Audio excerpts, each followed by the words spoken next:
On est à la fin de l'automne et c'est la période idéale pour partir à la découverte d'un monde intrigant et un petit peu effrayant, le monde des araignées. Oh, un beau spécimen ici.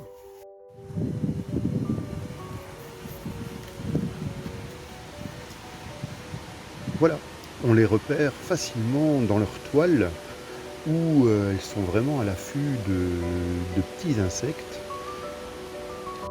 Regardez ici, il y a une petite mouche qui s'est fait prendre au piège tout de suite.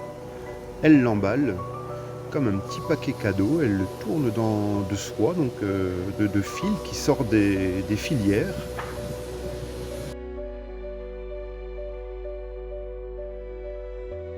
Alors qu'est-ce qu'une araignée? Une araignée fait partie des arthropodes, la classe des arachnides.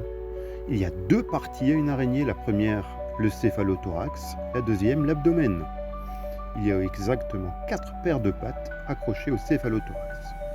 Mais ce qui fait peur aussi, c'est à l'automne, quand on découvre une araignée dans sa salle de bain. Oh, un monstre! Non, une tégénère.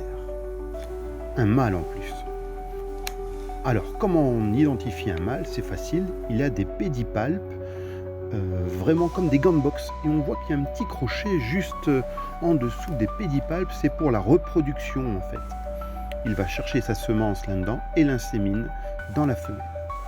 Alors, faisons un petit peu le topo de 10 araignées communes à Moucron. Premièrement, l'éperdiadème, celle qui est dans les jardins, qu'on voit beaucoup. L'éper des fissures, un peu plus grosse mais plus plate. La Pisora admirable avec sa ligne blanche sur le céphalothorax. La jaune et noire argiope. La Dysdera, elle mange les cloportes. La Folque, tout le monde l'a sur son plafond, dans sa maison. Une sauteuse, la Salticus scenicus. Une tétragnate aux longues pattes.